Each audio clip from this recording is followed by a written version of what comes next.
கிறிஸ்துவுக்குள் பிரியமானவர்களே, உங்கள் யாவரையும் இயேசுவின் நாமத்தினால என் அன்பின் வாழ்த்துதலை தெரிவிக்கிறேன்.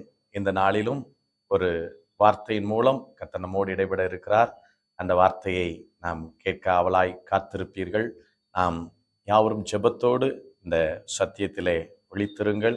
சத்தியத்தின் மூலம் அநேக குடும்பங்களுக்கு சமாதானத்தையும் ஆறுதலையும் தேவன் தருவார் என்று நான் விசுவாசிக்கிறேன். நிச்சயமாய் கர்த்தர் உங்களுக்கு ஒரு புதிய காரியத்தை செய்வார். ஏசாயா தீர்க்கதரிசன புஸ்தகம் 43ஆம் அதிகாரத்துல வார்த்தை சொல்லுகிறது. 19வது வசனம் சொல்லுகிறது, இதோ நான் புதிய காரியத்தை செய்கிறேன் என்று சொல்லி. கர்த்தர் இந்த நாள்ல ஒவ்வொருவருக்கும் ஒரு புதிய காரியம் என்றால் ஒரு ஆவலாய்த்தான் இருக்கும். நம்முடைய குடும்பங்களிலும் நம்முடைய பிள்ளைகளை எடுத்துக்கொண்டாலும் சரி, நம்முடைய குடும்பத்துல யாராயிருந்தாலும் சரி, ஒரு பழையதை நாம் உபயோகப்படுத்தி கொண்டிருக்கும் பொழுதும் ஒரு புதிய ஒரு காரியம் வரும் பொழுது அது நமக்கு ஆசீர்வாதமாய் இருக்கும், மன மகிழ்ச்சியை கொடுக்கும். அதே போலதான் இன்று அநேக குடும்பங்கள்ல அநேக வாழ்க்கை ஒரு கசந்த வாழ்க்கையாய்த்தான் இருக்கிறது. கசந்து போய் இந்த கசப்பு மாறுமா? இந்த கசப்பு எனக்கு ஒரு இனிமையாய் மாறுமா? இந்த துக்கம் எனக்கு சந்தோஷமாய் மாறுமா? இந்த சோர்வு எனக்கு ஆனந்தமாய் மாறுமா என்று சொல்லி இந்த அநேக குடும்பங்கள் தவித்து கொண்டிருக்கிறது. எங்கு பார்த்தாலும் பிரச்சனையோடு தான் குடும்பங்கள்ல வாழ்ந்து கொண்டிருக்கிறாங்க. ஒவ்வொரு குடும்பத்தை எடுத்துக்கொண்டாலும் பாடுகளும் உபத்திரவங்களும் பெருகி கொண்டிருக்கிறது. இந்த வேளையில் தான் அன்று யாக்கோபுக்கு கர்த்தர் சொன்ன வார்த்தை, யாக்கோபோடு இடைப்பட்ட தேவன், அன்று இஸ்ரவேல் ஜனங்களோடு இடைப்பட்ட தேவன் இன்றும் அவர் ஜீவனுள்ளவராய் இருக்கிறபடினால உங்களோடும் என்னோடும் இந்த சத்திய வசனத்தின் மூலமாய் அவர் பேசிக் கொண்டிருக்கிறார். பிரியமான சகோதரியே, சகோதரனே, எந்த நிலையில் நீ இந்த சத்தத்தை கேட்டுக்கொண்டிருந்தாலும் சரி, ஆவியானவர், பரிசுத்த ஆவியானவர் உன்னோடு தான் இடைப்பட்டு கொண்டிருக்கிறார். இயேசுவானவர் எனக்கு ஒரு புதிய காரியத்தை செய்ய மாட்டாரா? இந்த தெய்வம் எனக்கு ஒரு புதிய காரியத்தை செய்ய மாட்டாரா என்று உன் வாழ்க்கை ஒரு வனாந்தரத்தை போல இருக்கிறதா? இந்த நாள்ல ஏசாயா 43ஆம் அதிகாரத்துல 18வது வசனம் சொல்லுகிறது பாருங்க. நீங்க உங்களுக்கு ஒரு புதிய காரியத்தை பெற வேண்டுமே ஆனால் அந்த 18வது வசனம் உங்களுக்கு என்ன சொல்லுகிறது பாருங்க. முந்தினவைகளை நினைக்க வேண்டாம், பூர்வமானவைகளை சிந்திக்க வேண்டாம். முந்தினவைகள் நினைக்காத, பூர்வமானவைகளை சிந்திக்காதீங்க. சகோதரியே, சகோதரனே, அருமையான தகப்பன் தாய்மாரே, என்ன காரியங்கள் உங்க வாழ்க்கையில என்னென்ன காரியங்கள் முந்தி நடந்த சம்பவங்கள், பழைய சம்பவங்கள், அது இன்று பிரச்சனையாய் உங்களுக்கு எழும்பி கொண்டிருக்கிறதா? இந்த நாள்ல அந்த காரியத்துல, அந்த பிரச்சனையாய் எழும்பி நிற்கிற காரியத்துல தேவன் ஒரு புதிய காரியத்தை செய்து நிச்சயமாய் ஒரு வழியை திறப்பார் என்று நான் நம்புகிறேன். இந்த வார்த்தையை கேட்கிற உங்களுக்கு ஒரு புதிய காரியம் நிச்சயமாய் நடக்கும். ஆகையால் சோர்ந்து போகாதீங்க. வசனம் சொல்லுகிறது, முந்தினவைகளை நினைக்காத, பூர்வமானவைகளை சிந்திக்காத, பூர்வமானவைகளை சிந்திக்காத. இதோ நான் புதிய காரியத்தை செய்கிறேன் என்று கர்த்தர் வாக்கு பண்ணுகிறார். இப்பொழுதே அது தோன்றுமா? இந்த நிகழ்ச்சியை பார்த்து கொண்டிருக்கிற என்னுடைய வார்த்தையை கேட்டுக்கொண்டிருக்கிற இதே வேளையில இப்பொழுதே அது உங்களுக்கு தோன்ற போகிறது. இப்பொழுதே ஒரு புதிய காரியத்தை கர்த்தர் உங்களுக்கு செய்ய போகிறார். நீங்கள் அதை அறியீர்களா? நீங்கள் அதை அறியீர்களா? இந்த நாள்ல கர்த்தர் இந்த வார்த்தையின் மூலம் கர்த்தர் உங்களுக்கு அறியப்படுத்துகிறார், தெரியப்படுத்துகிறார். உனக்கு நான் புதிய காரியத்தை செய்ய போகிறேன். உன் வாழ்க்கைக்கு ஒரு புதிய காரியத்தை செய்ய போகிறேன். உன்னுடைய தொழிலுக்கு ஒரு புதிய காரியத்தை செய்ய போகிறேன். உன் ஊழியத்திற்கு ஒரு புதிய காரியத்தை செய்ய போகிறேன். உன் பிரிந்திருக்கிற குடும்பத்திற்கு நான் ஒரு புதிய காரியத்தை செய்ய போகிறேன். நிச்சயமாய், நிச்சயமாய். ஏனென்றால் நான் வனாந்தரத்திலே நான் வழியை உண்டாக்கணுமல்லாம், அவாந்தர வெளியில தண்ணீர் கிடைக்குமா என்று ஜனங்கள் தாகத்தோடு வறண்டு இருக்கும் பொழுது அவருடைய தாகத்தை தீர்த்த தேவன் நான் அல்லவா? அத்தனை லட்சம் ஜனங்களுக்கு நான் நீர்நிலைகளை உண்டாக்கின தேவன் அல்லவா? தண்ணீர் இல்லாத இடத்துல தண்ணீர் கொடுத்த தேவன் அல்லவா? அன்று இஸ்ரவேல் ஜனங்களுக்கு வழியே இல்லை. ஒரு பக்கம் பார்வோனின் சேனை நெருக்கி கொண்டிருக்கிறது, ஒரு பக்கம் செங்கடல் தடையா இருக்கிறது. எப்பக்கமும் நெருக்கத்தோடு இருக்கிற அவர்களுக்கு வழி இல்லாத இடத்துல ஒரு செங்கடல்ல வழியை உண்டாக்கின தேவன் நம்முடைய தேவன் அல்லவா?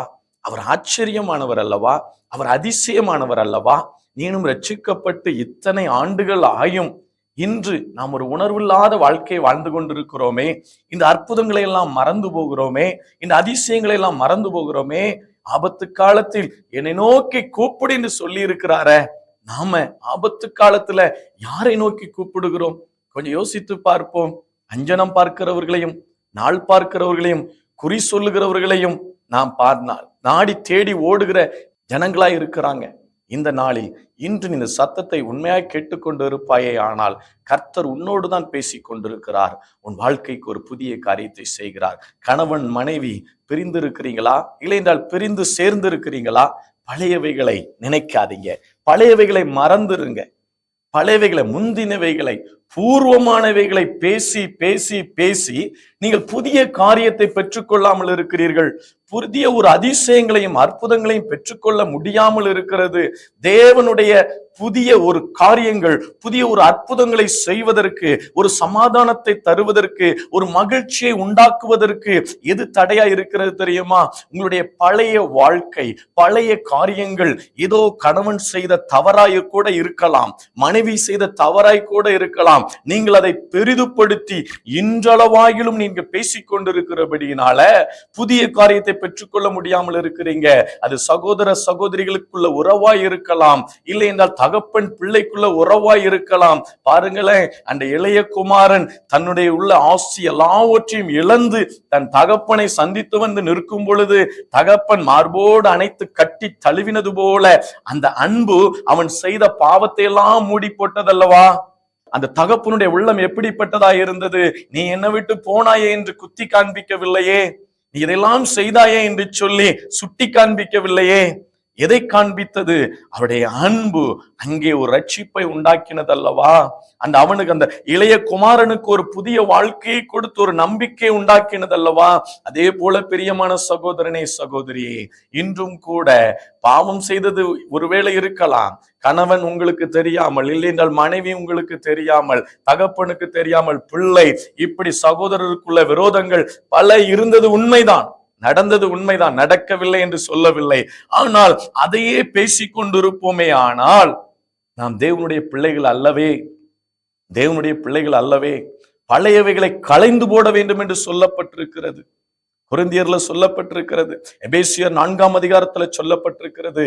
புதிய ஆவியை உடையவர்களாய், வஸ்திரங்களை தரித்து கொண்டவர்களாய் இருக்க வேண்டும். பழைய வஸ்திரத்தையே உடுத்தி கொண்டிருக்கிறோமா? பழைய பஞ்சாங்கத்தையே பாடிக்கொண்டிருக்கிறோமா? இன்று உங்கள் வாழ்க்கை ஆசீர்வாதமா இருக்க வாய்ப்பே இல்லை, வாய்ப்பே இல்லை. எந்த ஊழியக்காரர்கள் செபித்தாலும் சரி, நீ பழையவைகளை மறக்க வேண்டும். தேவன் அதைத்தான் சொல்லுகிறார். தேவன் அதைத்தான் உன்னோடு வலியுறுத்தி கொண்டிருக்கிறார். பழையவைகளை பேசின வார்த்தையை பாயிண்ட் எடுத்து குத்தி காண்பிக்கிற அளவுக்கு நீ பேசிக்கொண்டு இருப்பாயே, ஆனால் அன்பு உன்னிடத்தில் இல்லை, அன்பு இல்லை. வேதம் சொல்லுகிறது, அன்பு திரளான பாவத்தை மூடும் என்று சொல்லுகிறது அல்லவா? அவருடைய அன்பை பெற்றவளாய் இருப்பாயே, ஆனால் ஒருவேளை ரட்சிக்கப்பட்டும் இந்த அனுபவம் எனக்கு இல்லை என்று சொல்லுகிறாயா? இன்று தேவ அன்பு உன் உள்ளத்திலே ஊற்றப்படுகிறது. நீ வாஞ்சியோடு கேட்பே ஆனால், இந்த நாளில வாஞ்சியோடு தாகத்தோடு கேட்பாயே ஆனால், தேவ அன்பு உன் உள்ளத்தில் ஊற்றப்படுமே ஆனால், அது என்ன வார்த்தைகளை உன்னை பற்றி பேசியிருக்கலாம்? ஒருவேளை உமிழ்நீரை கூட உமிழ்ந்திருக்கலாம், உன்னை கேவலப்படுத்தி இருக்கலாம், உன்னை அசிங்கப்படுத்தி இருக்கலாம், ஏன் உன்னை கை நீட்டி கூட அடிச்சிருக்கலாம். இன்று நீ மன்னிப்பாயே ஆனால் தேவன் உன் வாழ்க்கைக்கு ஒரு புதிய காரியத்தை செய்கிறார். பிரியமான சகோதரியே, சகோதரனே, சோர்ந்து போய் இந்த சத்தத்தை கேட்கிறாயா? இந்த நாளில் கர்த்தர் உனக்கு ஒரு அற்புதத்தை செய்கிற நேரம். இது அற்புதத்தை செய்கிற நேரம், ஒரு அதிசயங்களை செய்கிற நேரம். இந்த அதிசயத்தை பெற்றுக்கொள்ள நீ ஆவலாய் இருப்பாயே ஆனால் பழையவைகளை மறக்கணும். பூர்வமானதை சிந்திக்கிறத நீ விட்டுரு. இந்த நாள்ல அது சொத்து சண்டையா இருக்கலாம், ஒருவேளை கணவன் மனைவி பிரச்சனையா இருக்கலாம், ஒருவேளை தகாத உறவுகளை, பழைய உறவுகளையே இன்னும் பேசி பேசி பேசி பேசி இன்னும் உன் வாழ்க்கைய சமாதானமான உள்ள காலங்களை ஏன் நீ இன்னும் குறுக்கி கொள்ளணும்? இன்னும் சமாதானம் உள்ள காலங்களை கர்த்தர் உனக்காக வைத்திருக்கிறார். கர்த்தர் உனக்காக வைத்திருக்கிறார். இன்னும் காலங்கள் உண்டு. இன்னும் எஞ்சிய காலங்களை தேவனோடு உள்ள உறவுல புதுப்பிக்கப்பட்டு இன்று ஒருவேளை உனக்குள்ள அதிக பாரமாய் இருக்குமே. ஆனால் நீங்க இப்படி சொல்றீங்க சகோதரனே, எனக்கு ஒரு புதிய காரியத்தை செய்வீங்கன்ட்டு, அது எப்படி ஆகும்? எனக்கு இருக்கிற காரியம் பெரிதல்லவா?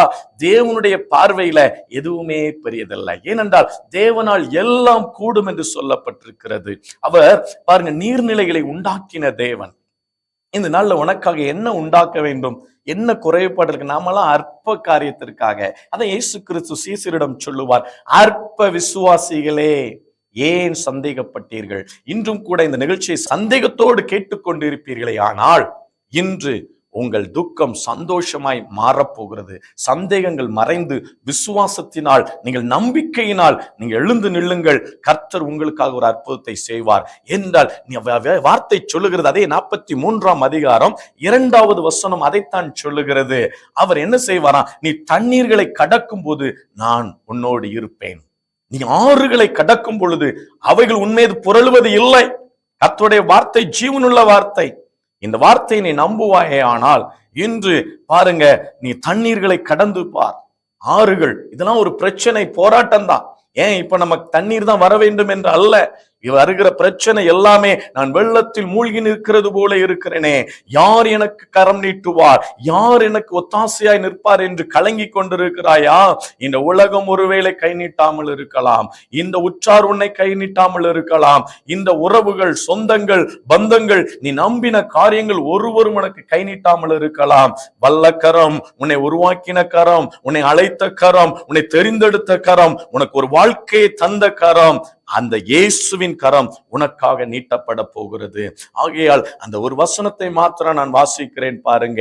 எசாயா 43ஆம் அதிகாரத்துல 2வது வாக்கியம் இவ்வண்ணமாய் சொல்லுகிறது பாருங்க. நீ தண்ணீர்களை கடக்கும் போது நான் உன்னோடு இருப்பேன், நீ ஆறுகளை கடக்கும் போது அவைகள் உன்மேல் புரளுவதில்லை, நீ அக்கினியில் நடக்கும் போது வேகாதிருப்பாய், அக்கினி ஜுவாலை உன் பேரில் பற்றாது. நீ அக்கினியில் நடக்கிறது போல என் பிரச்சனை என்ன சுட்டெரிக்கிறது போல இருக்கிறது, இந்த பிரச்சனையிலே நான் அமிழ்ந்து போயிருவேனோ என்று ஏக்கத்தோடு இருக்கிறாயா? என்று கவலையோடு இருக்கிறாயா? இந்த அக்கினி ஜுவாலை உன் பேரில் பற்றாது. ஏன் சத்ராக், மேஷாக், ஆபேத்நேகோவுக்கு வந்த பிரச்சனைக்கு மேலாகவா உங்களுக்கு வந்திருக்கிறது? அவர்கள் மேலே அக்கினி வாசம் கூட இல்லையே, அக்கினி வாசம் கூட இல்லையே. இந்த நாளில் அதே தேவன், நீ பிரச்சனையின் மத்தியிலே தான் இருந்து கொண்டிருக்கிறாய். பிரியமான சகோதரியே, சகோதரனே, உன் கண்ணீரை காண்கிற தேவன் அவர் இயேசுவாய் இருக்கிறபடினால அவர் உனக்காக பாரங்களை சுமந்தவர். அவர் மேல உன் பாரத்தை வச்சிரு. வேதம் சங்கீதத்துல 55ஆம் சங்கீதம் 22வது வசனம் இவ்வண்ணமாய் சொல்லுகிறது, கர்த்தர் மேல் பாரத்தை வைத்து விடு, அவர் உன்னை ஆதரிப்பார். நீதிமானை ஒருபோதும் தள்ளாட விட மாட்டார். நீதிமானை ஒருபோதும் தள்ளாட விட மாட்டார். ஏனென்றால் நீ இரத்தத்தினால் கழுவப்பட்டவன், இயேசுவின் இரத்தத்தினால் கழுவப்பட்டு மீட்கப்பட்டு இருக்கிறேன் என்று சொல்லுகிறாயா? நீ கர்த்தர் மேல் பாரத்தை வைத்து விடு. தேவாதி தேவன் மீது உன் பாரத்தை சுமக்கிற, உண்மையாய் விசாரிக்கிற தேவன் ஒருவர் இருக்கிறபடினால அவர் மேல் உன் பாரத்தை வைத்து விடு, அவர் உன்னை ஆதரிப்பார் என்று சொல்லப்பட்டிருக்கிறது. அவர் உன்னை ஆதரிப்பார். உன்னை யாருமே ஆதரிக்க இல்லையா என்று உண்மையாய் உன்னை விசாரிக்கிற தேவன் ஒருவர் இருக்கிறார். அவர் உன்னை ஆதரிப்பார், அவர் உன்னை தேற்றுவார். அவர் இடக்கையால் தாங்கி வலக்கையால் தழுவுகிற தேவனாய் இருக்கிறார். ஒருவேளை தாய் தகப்பன் இல்லாமல் இருக்கலாம். என் தாய் தகப்பன் இருந்தால் என்னை விசாரிச்சிருப்பாங்க நீ நினைக்கலாம். ஒருவேளை என் தந்தை இருந்தா என் காரியத்தை நல்லா செஞ்சு முடிச்சிருப்பார் நீ நினைக்கலாம். பிரியமான சகோதரியே, சகோதரனே, தாய் உன்னை மறந்தாலும், தந்தை உன்னை வெறுத்தாலும், உன்னை மறவாதவர், உன்னை வெறுக்காதவர் கர்த்தர் உன்னோடு இருந்து உன்னை நடத்தி கொண்டிருக்கிறார். ஆகையால் நீ சோர்ந்து போகாத. பிரியமான சகோதரியே, சகோதரனே, நீ சோர்ந்து போகாத. கர்த்தர் உன்னோடு இருக்கிறார். என்னால் இப்போ சமீபமாய் கூட பார்க்கிறோம், 2 பிள்ளையை கொன்று தன் தாயும் மரித்து கொண்டாள். பாருங்க, பிரச்சனை, போராட்டங்கள் தண்ணீரை போல, வெள்ளங்களைப் போல வரும் பொழுது, பாடுகளும் உபத்திரவங்களும் வரும் பொழுது, இந்த உலகத்தார் என்ன செய்கிறாங்க? தனக்கு தானே சாவை விரும்பி பாருங்க வாழ்க்கையை மாய்த்து கொள்ளுகிறார்கள். நீ மாய்வதற்காக அழைக்கப்பட்டவன் அல்ல, அழைக்கப்பட்டவள் அல்ல. நீ தேவனுடைய சத்தியத்தை என்னும் அறிவிக்கும்படியாக தேசத்துக்கு ஆசீர்வாதமாய், உன் குடும்பத்துக்கு இதுவரையும் ஆசீர்வாதம் இல்லை என்று சொல்லுகிறாயா? உன்னை கொண்டு அவர் ஆசீர்வாதமாய் மாற்றுவார். அன்று சாரிபாத் விதவையின் வீட்டில் உள்ள காரியத்தை நீ நன்கு அறிந்த ஒரு வேதத்தில் உள்ள சம்பவம் தான். பாருங்க, மகனும் அவருடைய தாயுமாய் இருக்கிறாங்க. பல பாடுகள், கணவன் இல்லை. இதுல மிகுந்த உபத்திரவத்தை பட்டு கொண்டிருக்கிறாள். பட்ட பாடுகள் ஏராளமாய் இருக்கலாம். தேசத்தில் ஒரு பக்கம் பஞ்சம், ஒரு பக்கம் குடும்பத்தில பல வார்த்தைகளை கேட்க முடியும். கணவன் இருந்து ஒரு குடும்பத்தை சமாளித்து கொண்டு போகிறதே பெரும் பாடாய் இருக்கும் பொழுது, கணவன் இல்லாமல் ஒரு குழந்தையை வைத்து எப்படி இந்த காலத்தை கடத்தி கொண்டு போக முடியும்? பஞ்சம் ஒரு பக்கம் தலைவிரித்து ஆடுகிறது. என் வீட்டில் ஆகாரமும் இல்லை, என்னை எல்லாரும் வெறுக்கத்தான் செய்வார்கள், இனி சாவதை தவிர வேறு வழி இல்லை என்று சொல்லி கடைசி நேர ஆகாரத்தை உன்று மரிக்கப் போகிறேன் என்று இருந்த அந்த சாரிபாத்தின் விதவையின் வீட்டை கர்த்தர் கண்டு, என் மகளை நீ மறைக்காதே என்று சொல்லி அன்று தீர்க்கதரிசியை அனுப்பி அவர்களுக்கு ஒரு புது வாழ்க்கையும் புது நம்பிக்கையும் கொடுத்தது போல, இன்று கடைசி வேளையாய் இந்த வார்த்தையை கேட்கிறேன் என்று நீ சொல்லுகிறாயா? கர்த்தர் உனக்காக ஒரு அற்புதங்களை செய்வார், ஒரு அதிசயங்களை செய்வார். ஒரு சாரிபாத் விதவையின் வீட்டை எப்படி அவளை புறக்கணித்தார்களோ, அதே விதவையை கொண்டு, அதே மகனை கொண்டு கர்த்தர் அந்த வீட்டை ஆகாரம் கொடுக்கிற அளவிற்கு, அவருடைய பானையில மாவு குறையாதபடிக்கு பஞ்ச காலங்கள் முழுவதும் அந்த விதவையினால் அந்த குடும்பம் ஆதரிக்கப்பட்டது. ஒருவேளை பிரியமான சகோதரியே, சகோதரனே, நீ ஒதுக்கப்பட்ட நிலையில் இருக்கலாம், தாழ்த்தப்பட்ட நிலையில் இருக்கலாம், யாபேசை போல ஒரு துக்கத்தின் பிள்ளை என்று பெயர் பெற்றவனாய் கூட இருக்கலாம். சோர்ந்து போகாத. நீ தேவனிடத்தில் வந்தபடியினால, கர்த்தருடைய பிள்ளையாய் நான் மாறிவிட்டேன், இனி கர்த்தர் எல்லாவற்றை பார்த்து கொள்ளுவார் என்று நீ சொல்லுவாயே, ஆனால் துக்கத்தின் பிள்ளையை அநேகருக்கு சந்தோஷத்தை கொடுக்கிற அளவிற்கு ஆற்றி தேற்றுகிற, தேசத்துக்கு ஆசீர்வாதமாய் மாற்ற முடியும். அதே விதவை கொண்ட அந்த குடும்பம் ஆதரிக்கப்பட்டது. யாபேசு பெற்ற தாயே துக்கத்தின் பிள்ளை என்று பெயர் வைத்தார். ஆனால் அந்த யாபேசுக்கு ஒரு புதிய காரியத்தை கர்த்தர் செய்தார்.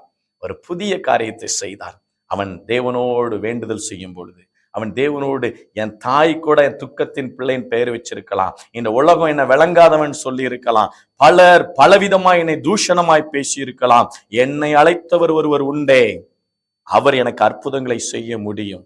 தேவரீர் என்னை ஆசீர்வதித்து என் எல்லையை பெரிதாக்கி உங்க கரம் என் கூட இருக்கணும்னு அந்த யாபேஸ் என்கிற மகன் வேண்டிக் கொள்ளும் பொழுது, கர்த்தர் அவன் வேண்டிக் கொண்டதை அருளினார் என்று வேதத்திலே பார்க்கிறோம் அல்லவா? நாளாகமம் புஸ்தகம் பார்க்கிறோம், தெளிவாய் அங்கு வார்த்தை சொல்லப்பட்டிருக்கிறது. கர்த்தர் அவன் வேண்டிக் கொண்டதை அருளினார். இந்த செய்தியை கேட்டுக்கொண்டிருக்கிற சகோதரியே, சகோதரனே, இன்றும் கூட நீ வேண்டுதல் செய்து கொண்டிருக்கிறாயா? கர்த்தரிடத்துல தேவ தயவை வேணும் என்று கேட்டுக்கொண்டிருக்கிறாயா? கர்த்தர் இந்த நாளில் உனக்கு தயவு பாராட்டுகிற நேரம் மாத்திரமல்ல, ஒரு புதிய காரியத்தை செய்ய போகிறார். பழையவைகள் ஒளிந்து போயின, எல்லாம் புதிதாயின, எல்லாவற்றையும் புதிதாய் மாற்ற முடியும். உன் கணவனை புதிதாய் மாற்ற முடியும், பிள்ளையுடைய இருதயத்தை புதிதாய் மாற்ற முடியும், உன் பெற்றோருடைய இருதயத்தை புதிதாய் மாற்ற முடியும். நிச்சயமாய் அவரால் ஆகாத காரியம் ஒன்றுமே இல்லை. குடிவெறியினால், விபச்சாரத்தினால், வேசித்தனத்தினால், அசுத்தத்தினால், பொய்யினால், தீங்கினால், கபடினால் நிறைந்திருக்கிற இதயத்தை ஒரு புது இதயமாய் மாற்ற முடியும். இன்று கவலையோடு இருந்திருப்பாய், ஆனால் கர்த்தர் மேல் பாரத்தை வைத்து விடு, அவர் உன்னை ஆதரிப்பார். நீதிமானை ஒருபோதும் தள்ளாட விட மாட்டார். ஒருவேளை வழி தெரியலன்னு சொல்லுகிறாயா? வழி தெரியாமல் திகைத்து கொண்டிருக்கிறாயா? வேதம் சொல்லுகிறது, நானே வழியும் சத்தியமும் ஜீவனுமாய் இருக்கிறேன் என்று யோவான் 14ஆம் அதிகாரம் 6வது வசனத்துல இவ்வண்ணமாய் சொல்லுகிறது. நானே வழியும் சத்தியமும் ஜீவனுமாய் இருக்கிறேன். இன்று மரித்து போயிருக்கிற, பட்டுப்போன வாழ்க்கை எல்லாவற்றிலும் அவர் உங்களுக்கு ஜீவனை கொடுத்து உன் சுக வாழ்வு சீக்கிரத்துல துளிர்க்கும்படி செய்வார். ஒரு புதிய ஒரு கிளையை உருவாக்க போகிறார். யாக்கோவின் அடிமரத்திலிருந்து ஒரு வேர் துளித்தது போல, ஒரு நம்பிக்கையின் வேர் ஈசாயின் அடிமரத்திலிருந்து ஒரு வேர் துளித்ததல்லவா? அது இயேசு கிறிஸ்துவாய் வந்து உலகத்தின் பாவங்களெல்லாம் தன் மீது போட்டுக்கொண்டு உலகத்திற்கு ஒரு வழியை காண்பிக்க வந்தார் அல்லவா? இந்த உலகத்தில் வாழ்ந்து கொண்டிருக்கிற உனக்கும், இந்த செய்தியை கேட்டுக்கொண்டிருக்கிற உனக்கும் ஒரு வழியை காண்பிப்பார். சோர்ந்து போகாத, நிச்சயமாகவே முடிவு உண்டு. உன் நம்பிக்கை வீண் போகாது. அந்த நம்பிக்கை யார் மேல இருக்கணும் தெரியுமா? உனக்காக வழியும் சத்தியமும் ஜீவனுமாய் இருக்கிறேன் என்று சொன்னவர். யாரு சொல்ல முடியும் ஜீவனுமாய் இருக்கிறேன் என்று? உனக்காக ஜீவனை கொடுத்தவர். எந்த தெய்வம் உனக்காக ஜீவனை கொடுக்கும்? ஜீவனை வாங்குகிறதா இருக்கிறது, வழியை கேட்கிறதா இருக்கிறது. உனக்காக ஜீவனை கொடுத்த ஜீவாதிபதி அந்த இயேசு கிறிஸ்துவாய் இருக்கிறபடியினால அவர் உங்களை விசாரிக்கிறவர் என்று சொல்லப்பட்டிருக்கிறது. சோதனை இருக்கலாம். 1 பேதுரு 1ஆம் அதிகாரம் 7வது வசனத்துல சொல்லப்பட்டிருக்கிறது, அழிந்து போகிற ஒரு பொண்ணுக்கு அவ்வளோ சோதனை என்றால் அதை காட்டின் வெளியேற பெற்ற உன் விசுவாசம் சோதிக்கப்படும் அல்லவா? சோதிக்கப்படும் அல்லவா? இந்த சோதனை கண்டு அஞ்சி போய்விடாதே. இந்த சோதனையிலும் தேவன் உன்னை சுத்திகரித்து ஒரு சுத்த தங்கமாய் மாற்றி உன்னை ஆசீர்வதிக்க போகிறார். கடைசியாக ஒரே ஒரு வசனத்தை வாசித்து நாம ஜெபிக்க போகிறோம். யார் என்னை விசாரிப்பார், யார் எனக்கு கரம் நீட்டுவார் என்று சோர்ந்து போன உனக்கு இந்த செய்தியின் வாயிலாய் நானே வழியும் சத்தியமும் ஜீவனுமாய் இருக்கிறேன் என்று சொன்னவர் 1 பேதுருவின் புஸ்தகம் 5ஆம் அதிகாரத்துல 7வது வசனம் சொல்லப்பட்டிருக்கிறது. அவர் உங்களை விசாரிக்கிறவரானபடியினால் உங்கள் கவலைகளை எல்லாம் அவர் மேல் வைத்து விடுங்கள். உண்மையாய் விசாரிக்கிறவர். பிரியமான சகோதரியே, சகோதரனே, இந்த நாளில அவர் உங்களை விசாரிக்கிறவர். என்னை யாருமே விசாரிக்கலன்னு நினைக்கிறியா? உன் ஏழ்மை நிலைய யாருமே விசாரிக்கலன்னு நினைக்கலையா? ஒரு ஃபங்க்ஷன் வீட்டுக்கு போற, என்னை யாருமே விசாரிக்கல, என்னை யாருமே விசாரிக்கல, ஒரு ஒதுக்கப்பட்டவனா இருக்கிறாயா? இன்று இந்த நாள்ல ஆகாது என்று தள்ளப்பட்டின கல்லுதான் மூளைக்கு தலைக்கல்லானது. அது கர்த்தராலே ஆனது. அதுதான் இயேசு கிறிஸ்து. இயேசு கிறிஸ்து, அந்த இயேசு கிறிஸ்துவும் புறக்கணிந்த உலகத்தில் அவர் நன்மை செய்கிறவராய் தான் வந்தார். அவரை அடித்து தொங்க விட்டது. கர்த்தர் மேல பாரத்தை வச்சுன்னு ஏன் சொல்லுகிறோம்? அவர் உனக்காக, எனக்காக, உன் பாரத்தையும் என் பாரத்தையும் பாவ சுமைகள் எல்லாவற்றையும் சுமந்து தீர்த்து ஒரு பலியான ஆட்டுக்குட்டியாய் சிலுவையில் ரட்சிப்பை தந்தவர். இரத்தத்தினால் இந்த உலகத்திற்கு விடுதலையும் மீட்பையும் கொடுத்தவர் உன் வாழ்க்கைக்கு ஒரு மீட்பை தரமாட்டாரா? அவரை தேடி, அவரை நாடி இந்த நாள்ல இந்த சத்தத்தின் வாயிலாய் உனக்கு ஒரு விடுதலை தருகிறார். இது எனக்கே பேசின வார்த்தை என்று நீ சொல்லுவாயே. ஆனால் இந்த நேரத்துல கர்த்தர் தருகிற விடுதலையை நீ சுதந்திரித்துக் கொள்ளுவாய். அவர் தருகிற ஒரு புதிய வாழ்க்கையை, புதிய ஒரு காரியத்தை உன் கண்கள் காணும். அந்நிய கண்கள் அல்ல, உன் கண்கள் காணும். யாரிடத்திலெல்லாம் நீ சேதம் என்று நின்றாயோ அதே இடத்துல யாரெல்லாம் உன்னை நஷ்டம்னு சொன்னாங்களோ, யாரெல்லாம் உன்னை எள்ளி நகையாடினாங்களோ, யாரெல்லாம் உன்னை உதாசீனப்படுத்தினாங்களோ அதே இடத்துல தேவன் உன்னை அற்புதமும் ஆச்சரியமாய் நடத்துவார். இதுவரையிலும் பிரச்சனையை கண்டு ஓடுன, இனி நீ பிரச்சனையை கண்டு ஓட மாட்டேன். பிரச்சனையில நடக்கிற அனுபவத்தை கர்த்தர் உனக்கு தருகிறார். சோர்ந்து போகாதபடி தேவ சமூகத்துல காத்திருந்து, அவர் என்னை விசாரிக்கிறவர், அவர் பாதத்துல என் பாரத்தை வச்சுட்டேன், அவர் எனக்கு வழிகாட்டுகிறவர், அவர் எனக்கு ஜீவனானவர். என் வாழ்வு பட்ட மரத்தை போல் இருந்தது, இன்று ஜீவ தண்ணீரை கொடுக்கிறபடினால இந்த நாள்ல என் வாழ்வு சுக வாழ்வாய் துளிர்க்கும் என்று நம்பிக்கையோடு ஜெபத்தில் கலந்து கொள்ளுங்கள். கர்த்தர் உங்களை ஆசீர்வதிப்பார். நாம் ஜெபிப்போமா? ஒரு நிமிடம் அப்படியே கண்களை மூடி ஜெபியுங்கள். இதே நேரத்தில் கர்த்தர் உங்கள் அற்புதமாய் உங்கள் வாழ்க்கையை மாற்றுவார், அதிசயமாய் மாற்றுவார். சுக வாழ்வை சீக்கிரத்திலே துளிர்க்க பண்ணுவார். சோர்ந்து போகாதீங்க, சோர்ந்து போகாதீங்க, கண்ணீர் வடிக்காதீங்க. தேவ சமூகத்துல கண்ணீர் வடிங்க. ஒரு மனிதனுக்கு முன்பதாக கண்ணீர் வடிக்காதீங்க, கண்ணீர் வடிக்காதீங்க. தேவன் தான் உங்கள் கண்ணீரின் வேதனையை அறிந்த கர்த்தர், வேதனையை அறிந்த கர்த்தர். இந்த நாள்ல கலங்காதே. உங்கள் இருதயம் கலங்காமலும் பயப்படாமலும் இருப்பதாக தைரியத்தோடு செல்லுங்க. இதுவரையில் வெட்கத்தோடு சென்ற இடத்துலலாம் கர்த்தர் எனக்கு ரட்சகர் என்று சொல்லி தலை நிமிர்ந்து நில்லுங்க. கர்த்தர் உங்களுக்கு அற்புதத்தை செய்வார். ஜெபிப்போமா ஒரு விசை? Thank you Lord. கண்களை மூடி, அன்பின் தகப்பனே, மை நன்றியோடு மை துதிக்கிறோம், துதிக்கிறோம், ஸ்தோத்தரிக்கிறோம் சுவாமி. இந்த சத்தத்தை கேட்ட பிரியமான சகோதரனே, சகோதரியே, யாராய் இருந்தாலும் சரி, அருமையான தகப்பன்மாரே, தாய்மாரே, யாராய் இருந்தாலும் சரி, இந்த வேளையில முந்தினவைகளை நினைக்காத, பழைய காரியத்தை பேசி பேசி இதுவரையிலும் சண்டை வந்ததல்லவா? இந்த நாளில் கர்த்தர் பேசின வார்த்தைக்கு நீ செவி கொடுப்பாயே ஆனால் கர்த்தர் எனக்கு ஒரு புதிய காரியத்தை செய்ய போகிறார். பழையவைகள் ஒளிந்து போயின, எல்லாம் புதிதாயின என்ற வார்த்தையின்படி ஆண்டவரே இந்த சத்தத்தை கேட்கிற ஒவ்வொருவருக்கும் ஒரு புதிய இருதயத்தை கொடுங்க ஆண்டவரே. இந்த சத்தத்தை கேட்கிற ஒவ்வொருவருக்கும் ஒரு புதிய நம்பிக்கையை கொடுங்கப்பா, புதிய வாழ்க்கையை கொடுங்க ஆண்டவரே, புதிய தொழிலை கொடுங்க ஆண்டவரே. ஒரு புதிய காரியம் உண்டாகட்டும் இயேசுவின் நாமத்தினால. என் கணவனுடைய இதயம் ஒரு புதிதாய் மாறணும்னு ஏக்கத்தோடு இருக்கிறாயா? கணவனுடைய இருதயத்தை புதிதாக்குங்க ஆண்டவரே. என் மனைவியுடைய இதயம் புதிதாக்க வேண்டும். இதனால் எங்கள் குடும்பத்துல பழையவைகளை பேசி பேசி பேசி சண்டையும் பிரச்சனைகளும் போராட்டங்களும் எழும்பி நாங்கள் அனுதினமும் சண்டையில் வாழ்கிறோம் என்று சொல்லுகிறீர்களா? இந்த வேளையில தகப்பன் இயேசு உங்கள் இருதயத்தை புதிதாய் மாற்றுகிறார். அவருடைய ரத்தத்தின் வல்லமையினால பாவங்கள் கழுவப்படுகிறது, சாபங்கள் நீக்கப்படுகிறது. முள்முடி சூட்டப்பட்டவராய் உன் அண்டையில் வந்து உன் சாபங்களை எல்லாம் நான் என் மீது போட்டுக்கொண்டேன் என்று சொல்லி பலப்படுத்துகிற அன்பிற்காக நன்றி ஆண்டவரே. சிலுவையில் தொங்கின இரட்சகர் இயேசுவின் நாமத்தினால ஆண்டவரே ஒவ்வொருவருக்கும் விடுதலை உண்டாகட்டும், சுகம் உண்டாகட்டும், ஆரோக்கியம் உண்டாகட்டும். தடைப்பட்ட காரியங்கள்ல எல்லாவற்றிலும் ஆண்டவரே இந்த நாளில் வாசலால் உட்பிரவேசிக்கும்படி ஒரு திறந்த வாசலை கொடுப்பீராக. என் சகோதரியே, என் சகோதரனே, உனக்கு கொஞ்சம் பலன் இருந்தோம், என் நாமத்தை நீ மறுதொழியாமல் இருந்தபடியினால, இயேசுவின் மீது நம்பிக்கை இருக்கிறேன் என்ற வார்த்தையை நம்பி நீ இருக்கிறபடியினால இதோ உனக்கு முன்பதாக திறந்த வாசலை வைத்திருக்கிறேன். அதை ஒருவனும் பூட்ட மாட்டான், அதை ஒருவனும் போட்ட மாட்டான். இதுவரையிலும் அடைத்த கதவை நீ காண்கின்ற கண்கள் இன்று ஒரு திறந்த வாசலை காண போகிறது. இந்த வார்த்தை உனக்கு தீர்க்க தரிசனமாய் எடுத்துக்கொண்டு முன்னேறி செல். நீ போக வேண்டிய தூரம் வெகு தூரம், வெகு தூரம். தேவ ஆவியானவர் உன்னோடு இடைப்பட்டு கொண்டிருக்கிறார். பரிசுத்த ஆவியானவர் ஒவ்வொருவரோடு இடைப்பட்டு கொண்டிருக்கிறதற்காக நன்றி செலுத்துகிறேன் ஆண்டவரே. ஒவ்வொருடைய வாழ்க்கையும் நீர் ஆசீர்வதிப்பீராக, ஒவ்வொரு குடும்பங்களையும் ஆசீர்வதிப்பீராக. கடன் பிரச்சனையினால் என் வாழ்க்கை முடிந்தது என்று எண்ணிக்கொண்டிருக்கிற சகோதரியே, சகோதரனே, இன்று உனக்கு வழி இல்லாத இடத்துல வழியை உண்டாக்குகிற தேவன் பேசிக்கொண்டிருக்கிற காரியம்தான் இது. உனக்கு ஒரு புதிய காரியத்தை செய்கிறேன். உனக்கு நம்பிக்கை உண்டு, உன் நம்பிக்கை இழந்து விடாதே, உன் நம்பிக்கை இழந்துராத, உன் தைரியத்தை இழந்துராத.